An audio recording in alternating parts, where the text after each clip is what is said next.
कृष्णा एक छोटे से गांव में रहता था। उसके पास रंग नहीं थे, पर सपने बहुत थे। वो आसमान में उड़ते पंछी, खेतों में लहराती फसलें और अपनी मां की आंखों की चमक सब कुछ कागज पर उतारना चाहता था। हर चीज में उसे रंग दिखाई देते। एक दिन उसने स्कूल में एक चित्र देखा, एक कलाकार का चित्र। उस दिन कृष्णा ने निश्चय किया कि उसे भी एक चित्रकार बनना है। वो भी ऐसे ही रंगों से दुनिया को सजाना चाहता था। पर शहर जाकर कला की शिक्षा कैसे संभव होगी?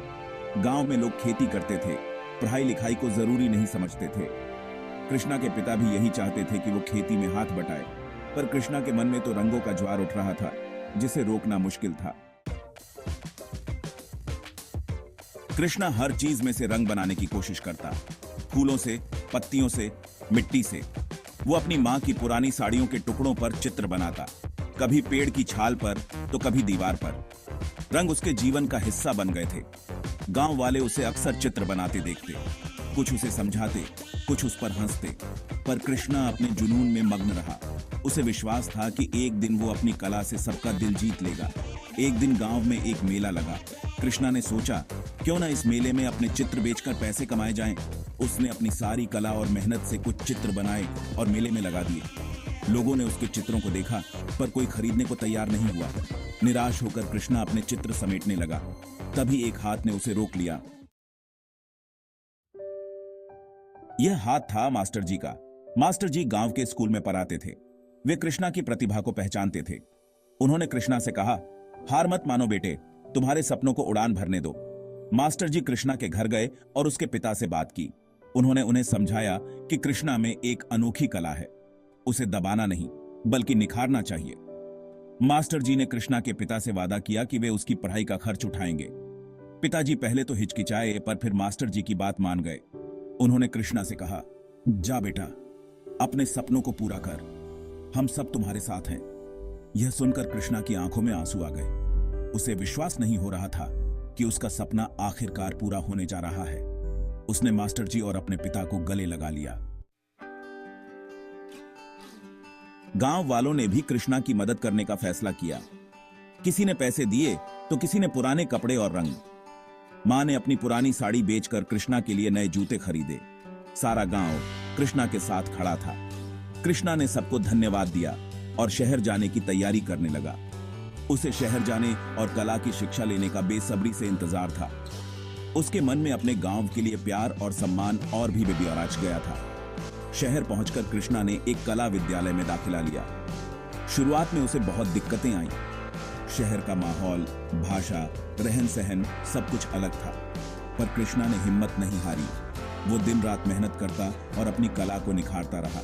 धीरे धीरे उसकी कला की चर्चा होने लगी। लोग उसकी कलाकृतियां खरीदने लगे। शहर की चकाचौंध ने कृष्णा को कभी नहीं डिगाया। वो अपने गांव को, अपने लोगों को, अपनी जड़ों को कभी नहीं भूला।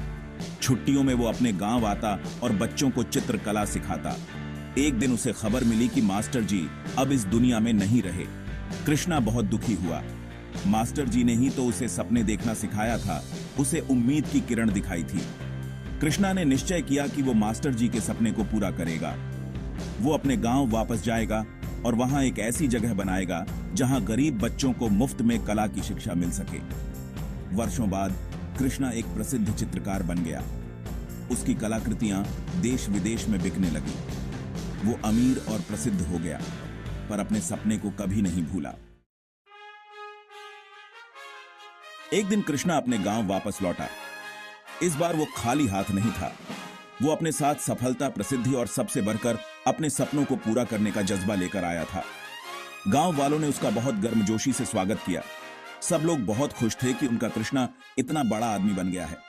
पर कृष्णा के लिए सबसे बड़ी खुशी अपने लोगों के बीच वापस आने की थी। उसने अपने गांव में एक सुंदर सी जगह पर एक कला विद्यालय बनवाया। इस विद्यालय का नाम उसने मास्टर जी कला निकेतन रखा। यहाँ पर गरीब बच्चों को मुफ्त में कला की शिक्षा दी जाती थी। कृष्णा खुद भी यहाँ आकर बच्चों को चित्रकला सिखाता। वो बच्चों को बताता कि सपने देखना कितना जरूरी है और कैसे मेहनत और लगन से सपनों को हकीकत में बदला जा सकता है। कृष्णा का मानना था कि कला सिर्फ अमीरों का शौक नहीं है, यह तो हर किसी के जीवन का अभिन्न अंग है। यह हमें सोचना सिखाती है, हमें महसूस करना सिखाती है, हमें जीना सिखाती है। कृष्णा ने अपने कला विद्यालय के माध्यम से न जाने कितने ही बच्चों के सपनों को पंख दिए। उसके विद्यालय से निकले कई बच्चे आज बड़े होकर प्रसिद्ध कलाकार बन गए हैं।